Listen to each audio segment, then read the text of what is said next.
Hello बच्चों, welcome to green science classes. बच्चों, ये हमारा केमिस्ट्री या क्लास 10th का दूसरा चैप्टर का अम्ल भस्म लवण का अंतिम टॉपिक है।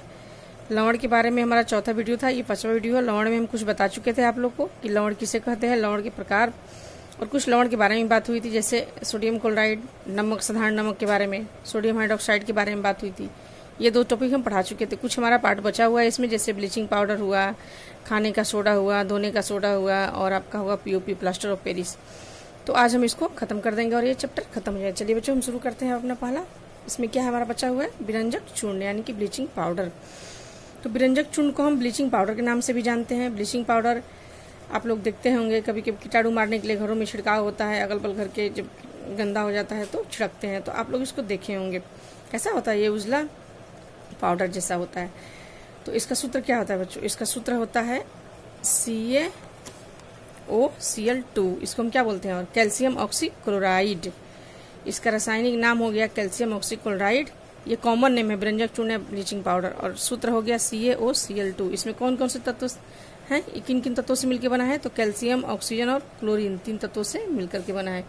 तो चलिए इसका हम देखते हैं बनाने की विधि। बनाने की विधि क्या होती है, कैसे ये बनता है, बनाने की विधि देख लेते हैं कैसे ये बनता है। तो इसकी बनाने की विधि क्या है, तो ठोस बुझे हुए चूने पर क्लोरीन गैस प्रवाहित करते हैं। ठोस बुझा हुआ चूना मतलब CaOH का होल 2। ये क्या हो गया, हमारा ठोस बुझा हुआ चूना हो गया। इस पर क्या प्रवाहित करते हैं, क्लोरीन गैस।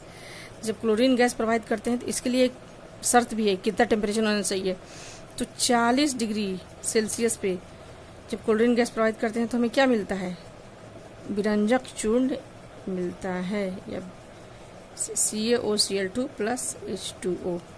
तो ये हमारा बनाने की विधि हो गई कि जब ठोस क्या है, ये ठोस बुझा हुआ चूना पे क्लोरीन गैस प्रवाहित करते हैं, टेम्परेचर कितना होता है 40 डिग्री सेंटीग्रेड पे, तो हमें मिलता है विरंजक चूर्ण। अब इसका हम देख लेते हैं कि इसका गुण क्या होता है। तो गुण आप लोग इसको ये सब लोग जानते हैं कि कैसा होता है। ये हल्का पीले रंग का सफेद चूर्ण होता है। इसका गुण देखिए, मैं यहाँ लिखी हुई हूँ। यह हल्का पीला सफेद चूर्ण है जो क्लोरीन जैसा गंध देता है। वायु में खुला छोड़ देने पर इससे Cl2 गैस बाहर निकल जाता है। कैसे निकलता है बाहर, ये भी दिखा देते हैं कि वायु में छोड़ने पे ये कैसे निकल जाएगा। ये हो गया हमारा CaOCl2। जैसे कि आप देखते होंगे, जैसे पाउडर को छिड़क देते हैं बाहर, जब पाउडर छिड़क देते हैं तो क्या होता है, कुछ समय बाद ये उजला चूना की तरह दिखने लगता है। तो CaOCl2 विरंजक चूर्ण को जब हम छोड़ देते हैं हवा में, तो ये क्या करता है, कार्बन डाइऑक्साइड से ये अस्थायी यौगिक है। ये कार्बन डाइऑक्साइड से क्या करता है, रिएक्शन करता है और क्या बनाता है, क्लोरीन एक तो बनाता है आपको CaCO3 और Cl2। क्लोरीन गैस क्या होता है, बाहर निकल जाता है। तो यह वायुमंडलीय नमी और CO2 द्वारा क्या बन जाता है, अपघटित हो जाता है और बन जाता है CaCO3 और Cl2 बनाता है। यानी कि वायु में खुला छोड़ देने पर इससे Cl2 गैस बाहर निकल जाता है। और यह तनु अम्लों से अभिक्रिया कर Cl2 गैस भी बनाता है। अब इसको भी देख लेते हैं कि तनु अम्ल से कैसे अभिक्रिया करके ये बनाता है। तो ये हमारा हो गया CaOCl2 विरंजक चूर्ण, और ये हो गया हमारा HCl तनु अम्ल हो गया। ये क्या बना दिया, CaCl2 plus H2O plus Cl2। यहाँ क्लोरीन गैस निकल गया, यानी कि तनु अम्लों से अभिक्रिया कर क्या करता है, क्लोरीन गैस निकलता है। तो ये सारे इसके गुण हो गए। अब इसके हम क्या देख लेते हैं, इसको देखते हैं इसका उपयोग क्या होता है। तो उपयोग तो आप सब लोग जानते हैं, कीटाणुनाशक के रूप में, कागज एवं कपड़ों के विरंजन में, क्लोरीन, क्लोरोफॉर्म आदि बनाने में, कागज एवं कपड़ों के विरंजन में, जैसे कलर उसका कुछ और कलर आपको चाहिए तो उसके कलर को खत्म करने में, यानी कि विरंजन में इसका उपयोग होता है। क्लोरीन, क्लोरोफॉर्म बनाने में होता है इसका उपयोग। अब अगला हमारा क्या है, अगला टॉपिक हमारा है बेकिंग सोडा। अब हम देखेंगे बेकिंग सोडा, इसको हम और क्या कहते हैं, खाने वाला सोडा भी इसको बोलते हैं। ये खाने का सोडा है, या इसे पाक सोडा भी बोलते हैं, मीठा सोडा भी बोलते हैं। खाने का सोडा, पाक सोडा, यानी कि इसको भोजन में डाल के बनाया जाता है, खाने में इसको यूज करते हैं। इसको मीठा सोडा भी बोलते हैं। इसका सूत्र क्या होता है, NaHCO3, और इसका नाम क्या है, रासायनिक नाम Na से सोडियम हाइड्रोजन कार्बोनेट भी बोल सकते हैं या सोडियम बाई कार्बोनेट भी इसको बोल सकते हैं, दोनों नाम से इसका है। चलिए अब इसको हम देखते हैं कि इसकी बनाने की विधि क्या होती है। तो इसको हम अमोनियम सोडा विधि या साल्वे प्रक्रम द्वारा तैयार करते हैं। तो इसमें क्या क्या होता है, तो सबसे पहले हम इसमें लेते हैं सोडियम क्लोराइड। ये किसका है, ये है हमारा बेकिंग सोडा का। बेकिंग सोडा का बनाने की विधि, बेकिंग सोडा कैसे बनता है, तो पहले हम इसमें सोडियम क्लोराइड ले लिए यानी कि NaCl प्लस H2O जल, कार्बन डाइऑक्साइड और अमोनिया। तो हमारा क्या बनता है, एक तो अमोनियम क्लोराइड बन जाएगा और दूसरा हमारा मिल जाएगा सोडियम बाई कार्बोनेट। ये हमारा हो गया बेकिंग सोडा या खाने वाला सोडा। NaCl, H2O, CO2 और अमोनिया जब मिलकर आपस में क्रिया करते हैं तो क्या बनता है हमारा, एक तो अमोनियम क्लोराइड बनता है और दूसरा सोडियम बाइकार्बोनेट, यानी कि हमारा ये खाने वाला सोडा मिल गया। ठीक, अब इसका देखते हैं कि इसका क्या क्या गुण होता है। इसका भी गुण यहाँ हम लिखे हुए हैं, आप लोग को दिखा रहे हैं क्या क्या गुण होता है। यह एक सफेद रवादार ठोस पदार्थ है, यह जल में कम घुलनशील है और ये देखिए क्या है, ये खाने वाला जो सोडा है एक क्षार है। तो क्षार है तो इसका पीएच क्या होगा, 7 से अधिक होगा और इसका जलीय विलयन क्षारीय होता है। और ये अगर क्षार है तो इसका क्या होगा, लाल लिटमस पत्र को ये नीला कर देता है। और इसका जब इसको खाना में डालते हैं, जब बनाते समय जब खाना में मिला देते हैं, जब ये गर्म होता है तो क्या बनता है, जब ये गर्म हो जाएगा तो Na2CO3 यानी कि सोडियम कार्बोनेट, जल और कार्बन डाइऑक्साइड प्राप्त होता है। तो ये दिखाते हैं आपको कैसे प्राप्त होता है। जैसे ये गर्म, ये हो गया हमारा NaHCO3 यानी कि खाने का ये सोडा। ये हो गया हमारा बेकिंग सोडा, बेकिंग सोडा हो गया। इसको हम क्या करते हैं, जब खाना मिलाते हैं तो खाना तो गर्म होगा, अब गर्म होगा उसको हीट मिलेगा, उष्मा मिलेगा, तो क्या हो जाएगा, ये बन जाएगा Na2CO3 में बदल जाता है और H2O और प्लस CO2 मिलता है। और यही जो CO2 है वही हमारे खाने को क्या करता है, जब हम बेकिंग सोडा बनाते हैं तो कोई भी खाना हमारा कैसे हो जाता है, स्पंजी पफी, इसी CO2 से ही होता है। चलिए और दिखाते हैं, इसका उपयोग दिखाते हैं कि इसका उपयोग क्या क्या है। इसका उपयोग आप लोग को दिखाते हैं। ये खाने को शीघ्रता से पचाने में, हम जैसे खाना हमारा हुआ तो खाने को शीघ्रता से पकाने में इसका क्या करते हैं, इसका उपयोग करते हैं। जैसे बेकिंग सोडा खाने में डाल देते हैं तो खाना जल्दी से पक जाता है। खाना जैसे चना वना हुआ, कुछ भी बनाते हैं तो आप क्या करते हैं, हम लोग क्या करते हैं, थोड़ा सा उसमें बेकिंग सोडा डालते हैं ताकि वो जल्दी से गल जाता है। तो बेकिंग सोडा का उपयोग बेकिंग पाउडर बनाने में होता है। बेकिंग पाउडर जो बाजार में मिलता है, हम खाने में इसका उपयोग करते हैं। तो कैसे, उसमें क्या करते हैं, बेकिंग सोडा में क्या क्या होता है, बेकिंग सोडा में ये देख लेते हैं। बेकिंग सोडा, बेकिंग पाउडर कैसे बनता है। बेकिंग पाउडर में क्या क्या होता है, एक तो बेकिंग सोडा हो गया अब प्लस टार्टरिक अम्ल हो जाता है। टार्टरिक अम्ल, ये दोनों मिलकर क्या बनाता है, बेकिंग सोडा बनाता है। ये बेकिंग पाउडर बनाता है, जिसका हम उपयोग किस में करते हैं, खाने में डालते हैं बनाते समय। बेकिंग पाउडर का केक में, जैसे केक बनाते हैं या ये आपको पाव रोटी, डबल रोटी बनाते हैं। पकवान को जब हल्का पफी बनाना होता है स्पंजी, तो उसमें हम बेकिंग पाउडर को डालते हैं। तो बेकिंग पाउडर में क्या होता है, बेकिंग सोडा प्लस टार्टरिक अम्ल। अब यहाँ टार्टरिक अम्ल का हमारा क्या यूज है, टार्टरिक अम्ल इसलिए हम डालते हैं बच्चों कि जो बेकिंग सोडा है गर्म करने पर क्या बन जाता था, अभी हम दिखाए थे कि अगर ये गर्म होगा तो क्या बन जाएगा, गर्म होने पर ये बन जाता था सोडियम कार्बोनेट बनता था। तो ये सोडियम कार्बोनेट क्या है, क्षार है, तो इसका क्या होता है, इसका स्वाद कड़वा होता है। तो अगर ये खाने में रहेगा तो क्या हो जाएगा, हमारे खाने का स्वाद क्या कर देगा, केक हो या पाव रोटी हो तो कड़वा हो जाएगा। इस कड़वापन को खत्म करने के लिए, इसको कड़वापन के गुण को खत्म करने के लिए, इसको उदासीन करने के लिए हम क्या मिलाते हैं बेकिंग सोडा में, टार्टरिक अम्ल मिला करके बेकिंग पाउडर बनाते हैं। बेकिंग सोडा प्लस टार्टरिक अम्ल बराबर क्या हो गया, बेकिंग पाउडर।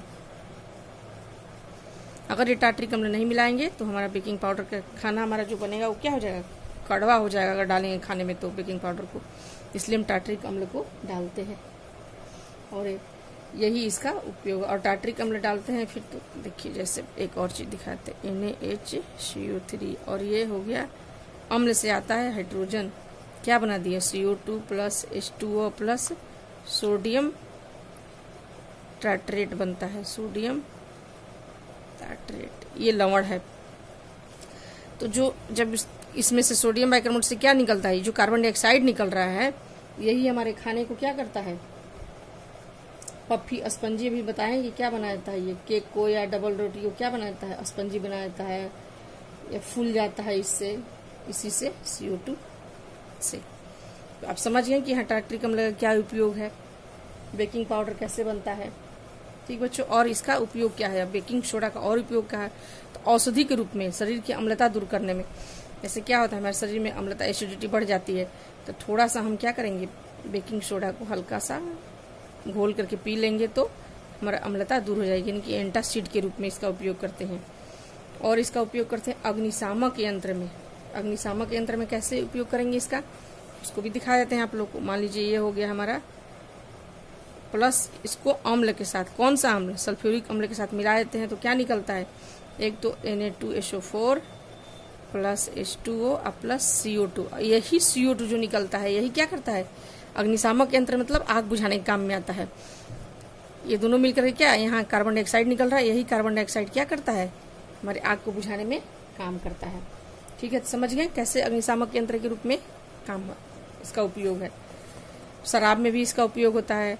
इनोसाल्ट, एक आप नाम सुने होंगे, वही इनोसाल्ट हो गया जो हम अभी बताएं आपको, बेकिंग पाउडर, जैसे बेकिंग सोडा प्लस साइट्रिक अम्ल, आप लोग को दिखा दिए, समझा दिए। ठीक है, तो इसका उपयोग आप सब समझ गए।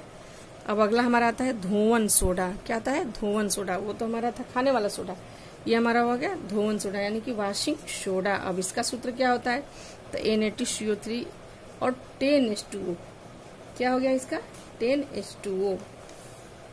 इसको भी देख लेते हैं। 10H2O का मतलब जल के 10 अणु, इसलिए इसको पढ़ते हैं सोडियम कार्बोनेट डेकाहाइड्रेट। इसका रासायनिक नाम हो गया सोडियम कार्बोनेट डेकाहाइड्रेट।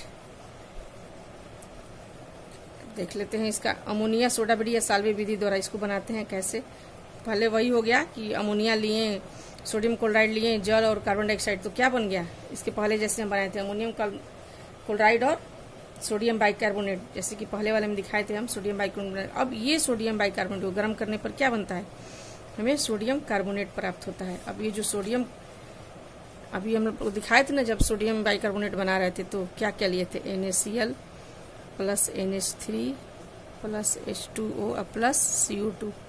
ये तो अभी हम दिखाए थे बेकिंग सोडा बनाते समय, तो क्या हमारा मिला था, NH4Cl plus NaHCO3 baking soda मिलता। अब ये NaHCO3 को क्या करेंगे, बेकिंग सोडा क्या करेंगे, अब इसको फिर हम अभी दिखाए थे कि उष्मा देते हैं तो क्या होता है, जब गर्म होता है तो Na2CO3 plus CO2 plus H2O। तो यहाँ हमारा क्या मिला, अभी सोडियम कार्बोनेट मिला।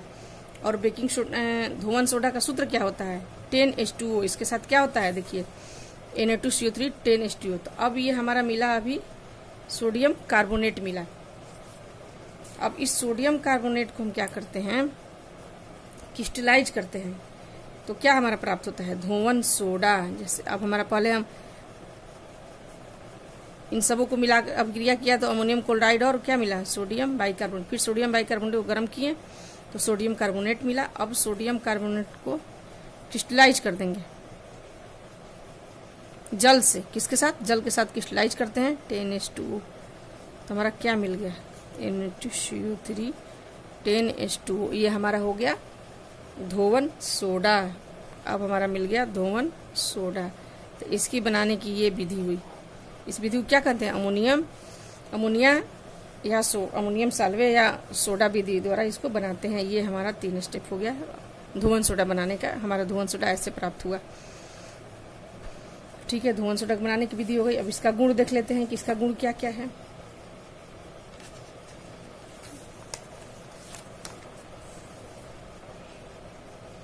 यह सफेद पारदर्शी रवादार पदार्थ है।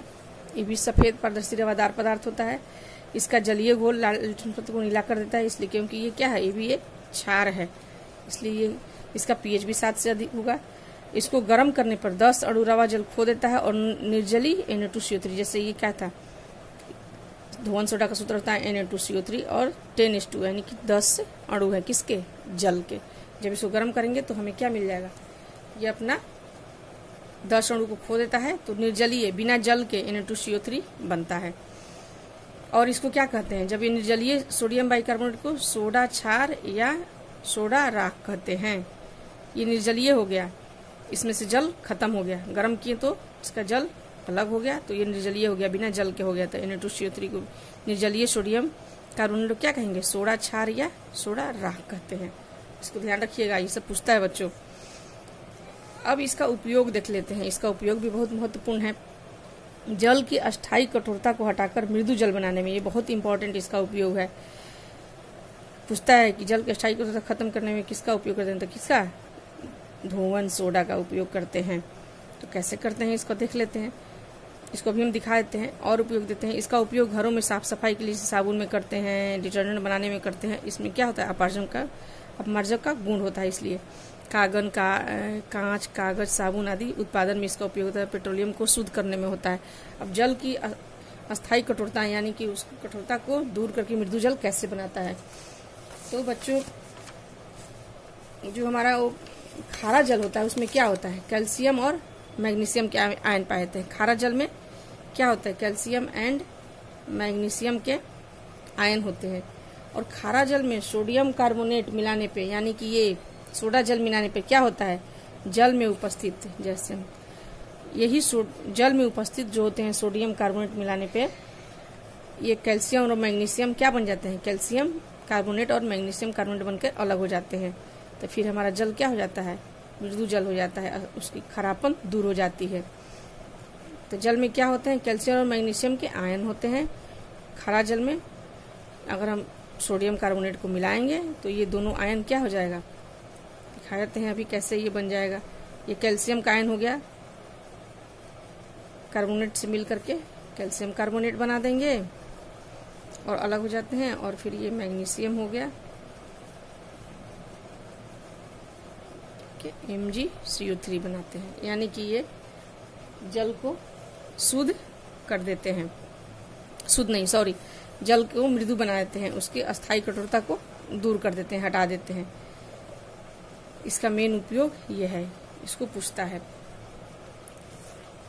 एक इसमें आता है उत्फुलन, इफ्लोरेसेंस कहते हैं। क्या होता है इफ्लोरेसेंस, ये भी टॉपिक है, इसमें देख लीजिए। तो धोने का हमारा सूत्र क्या होता है, धुआं सोडा का Na2CO3 और 10H2O होता है। तो इसके प्रत्येक अणु में कितने होते हैं, जल के 10 अणु होते हैं।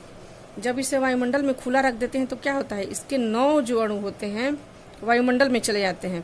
क्रिस्टल जल के 9 अणु निकल के वायुमंडल में चले जाते हैं और सफेद अपमार्जक पाउडर में बदल जाता है। कौन, सोडियम कार्बोनेट। देखिए धुआं सोडा का हमारा सूत्र क्या होता है, Na2CO3 और 10H2O। जब इसको वायुमंडल में खुला छोड़ देते हैं तो ये क्या करता है, इसके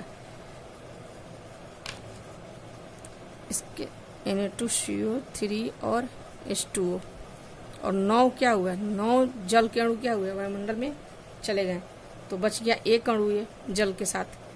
तो इस पूरी क्रिया को क्या कहते हैं, उत्फुलन कहते हैं।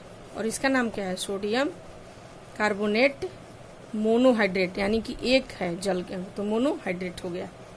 ठीक है, इसको क्या कहते हैं, उत्फुलन। इसको मैंने यहाँ लिख दिया है। इसके प्रत्येक अणु में क्रिस्टलन जल के 10 अणु होते हैं। जब इसे वायुमंडल में खुला रखा जाता है तो इसके 9 अणु क्या है, तो वायुमंडल में चले जाते हैं और जो बचता है उसे कहते हैं सोडियम कार्बोनेट मोनोहाइड्रेट। यह क्रिया क्या कहलाती है, पूरी उत्फुलन कहलाती है।